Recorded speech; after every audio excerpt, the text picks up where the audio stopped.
But my name is Brad Cedarblum. I'm not from Sage, nor am I a parent from anybody from Sage. I'm actually from Rathdrum, Idaho, Lakeland School District 272. I'm a product of Coeur d'Alene. I had 4 children that went through Lakeland.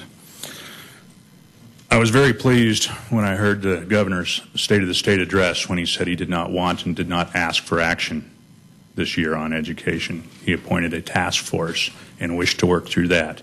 And I encourage you all to slow this down, allow that task force to work, make recommendations, and come back at a point in the future. Also, some of the people that this greatly affects, the educators and teachers, are not allowed to leave their class right now because they are teaching our children. And I would hope if we have another listening session, it's in the evening where the teachers can come. And just a final point there, too, on one of the things that really sticks in my craw about the last and final best offer. And we've heard some children talk about fairness and stuff. If this is going to be the way it is, because that takes the incentive away from having to bargain in good faith if you know there's a drop deadline and you're going to have to accept whatever this is, then in an issue of fairness, maybe we can alternate, and we would have the last and best offer from management one year and the last and best offer from labor the next. Thank you. Thank you, Mr. Cedarblum. Rosemary Schwartzenberg. Welcome to the committee. Thank you. Distinguished legislators, my name is Rosemary Schwartzenberg. Originally, I was here because I was going to talk about school choice, but you've heard a lot about school choice, and I don't want to repeat. I don't want to beat something that's already been said. I feel very passionately about school choice. I am an educator as well as a parent, and I've taught in both. I have taught in both public, private schools. I've taught from children from pre-verbal age to people in their 70s and 80s. So I've taught preschools, elementary, high schools, college classes across the board. One of the things that you said, Mr. Chairman, I believe, was that we should be offering some solutions. If we hear the same thing being said over and over again, which I think we've heard a lot of today, that we should be offering some solutions. One of the things I've noticed as an educator, having worked in so many different types of school settings, is that there is not a lot of communication between the different school, between higher education, secondary education, preschools. And I think it goes without saying that the teaching profession, parents are the most important aspect of a child's upbringing, but the teachers are right there. In fact, in Latin, in parentis locus, am I saying it right? The teachers are there in the place of the children when the children are at school. So teachers should be some of the most revered people in our society. Our pay does not demonstrate that. And our children should be the most revered people because they are our future. If we don't take care of our children, we will have no future. So we need to be dedicating funding that allows for an education that's equitable to all children, whatever their needs, if they're developmentally delayed, if they live in rural, outlying areas, if they would like to have the opportunity to have choice, whatever that choice might be. Mr. Smiley, I believe it's Mr., maybe it's Dr., Mr. Smiley said that one of the most important things we can do is listen. If we have the opportunity for teachers to come, from educators to come from across all of the different fields of education, to meet together and listen to each other and have the input from the teachers when these decisions are being made about the funding for our children, perhaps that might be one of the first steps in moving towards what we all really want, which is something very good for our children, because they are the future, and if we don't fund our future, we have no future. Thank you. Thank you. Dylan Andrade. We have Penny and Aidan Stites, Steve Birch. I think it's Vivian Young. Welcome to the committee, sir. Thank you. My name is Dylan Andrade. I have gone to Da Vinci Charter School, and I am now going to Sage International School. I'm a 9th grader, and to me, attending a charter school has given me the opportunity to become the man that I am, and I'd be despaired if my opportunity would have gone up in smoke. Attending a charter school to me has inspired my curiosity and has led me to the choice of becoming a lifelong learner and a critical thinker. From my personal experience, other schools have almost not cared whether or not I have learned the content they were teaching, just whether or not I got taught. It seems as if other schools have had this idea to keep up with the Jones. Is this what life is truly about? Is this what's the world that schools are preparing us to live in? Life has taught us that we need to fit in with society, but charter schools have taught my friends and me to not just fit in with the expectations of society, but to exceed in life and be all that you can be. An example, Mozart had lived in a wealthy family and had been given music lessons that not a lot of children his age had the chance to attend. This inspired his learning. And charter schools give students the chance to show their genius and allow them to pursue any dreams that they wish to have, as long as they have grit, a value that charter schools teach you to understand and value. Without being in a wealthy family, Mozart may have never become the musical genius that he is. I believe that every student has talents and that the world would love to see and that the world would love to see and hear. Charter schools allow you to have the same chance at this success for families that could not otherwise afford having an expensive music or educational lesson. It makes me immensely sad that I have to see my friends not able to become all that they could be.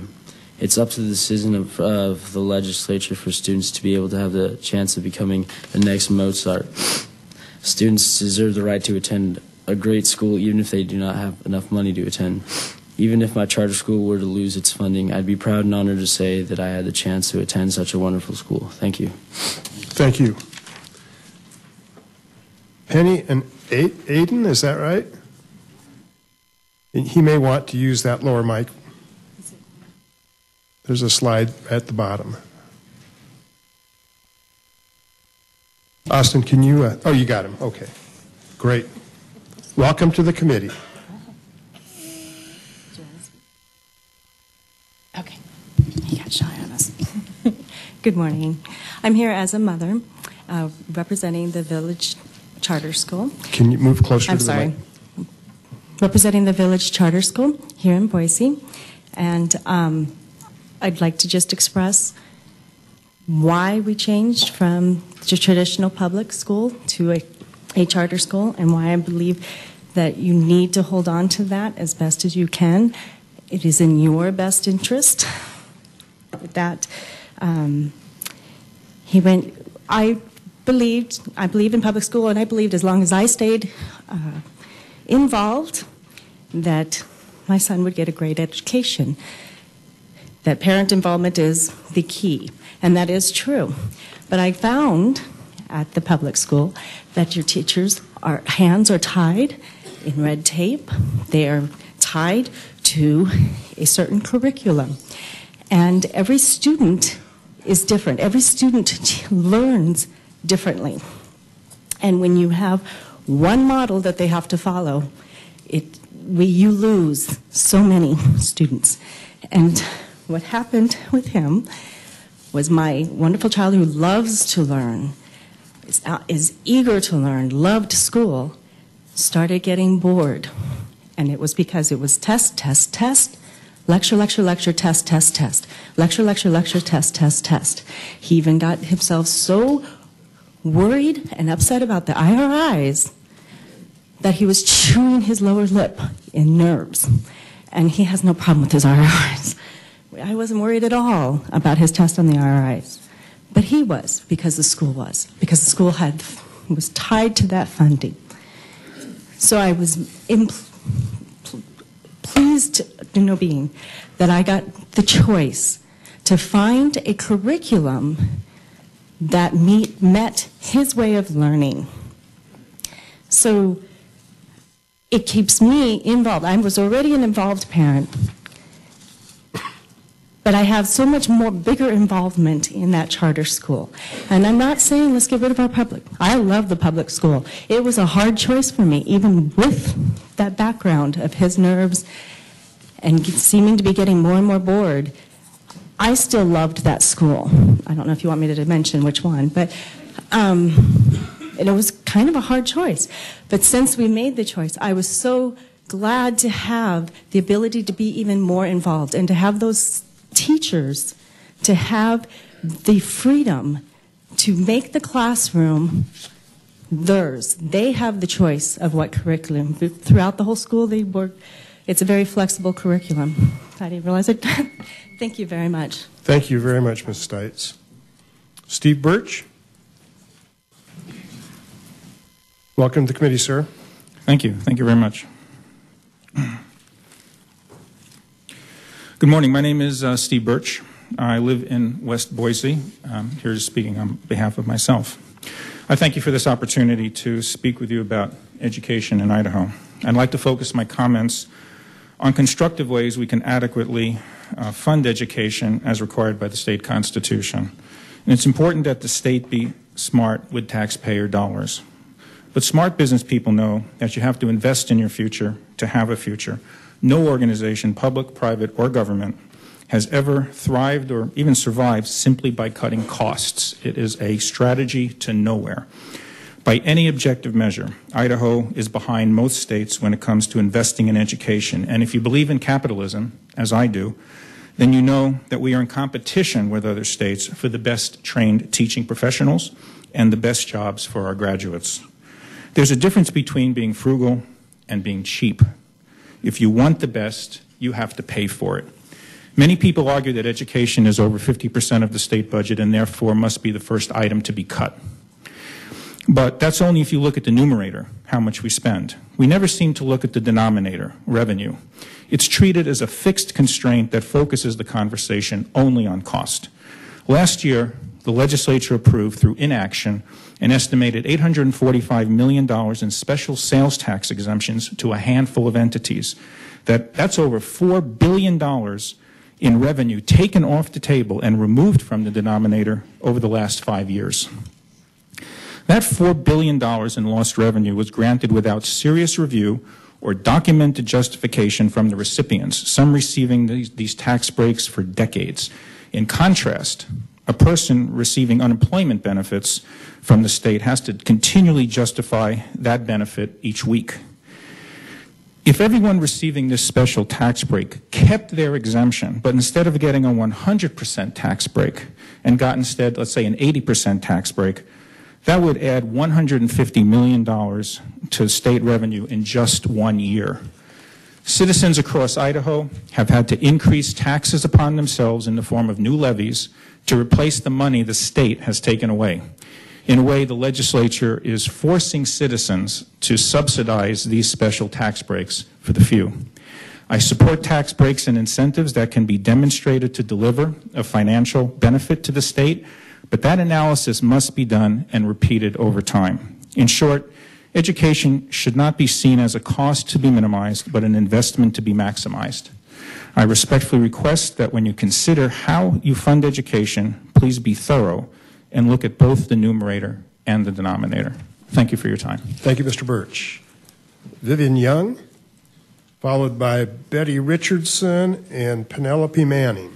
Welcome to the committee. Hi, it's Victoria Young. Okay. Sorry, it wasn't penmanship. I didn't have my glasses on. Well, and you were at the bottom. You were at the bottom of the page. Okay. It's probably tough. Mr. Chairman, members of the committee, and guests, thank you for this opportunity. I feel I'm here to represent my Caldwell community of citizens whose voices I have heard over the many years. I'm here to speak and focus on improvement. Improvement means doing better.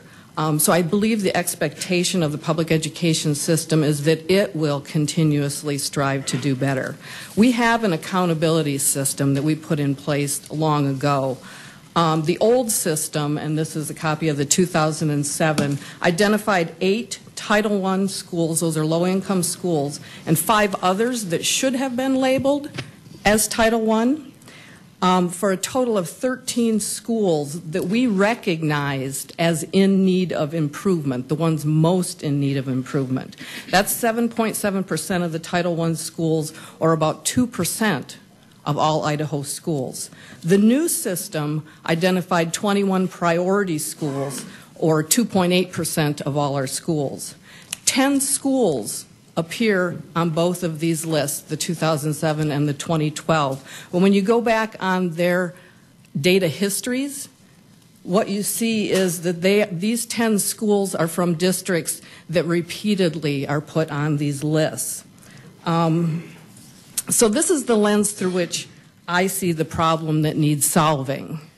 In my younger days as a practicing veterinarian, my best dairy clients were a long-standing farm, and the youngest generation had read all the books. They knew everything they should be doing, but where they stumbled and failed was that they were not capable of taking that first step in improvement. You know, they seemed to need another set of boots on the ground or another pair of eyes on their issues. And, you know, perhaps I did push them on a few things. But let's be clear, you know, we're talking about 3% of our schools, or less than 3% of our schools. The $30 million that was left on the table from last year's or the year before education reform is less than 3% of the total K-12 budget.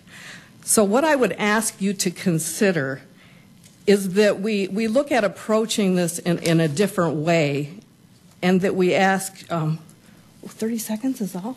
Oh my goodness. Well, effective schools have efficient use of existing resources, they expect mastery, and it's understood that the local school is where analysis and interventions happen. I'm not saying split up the $30 million. I'm saying, you know, come at it with an approach that's a plan that makes sense and uses what we know.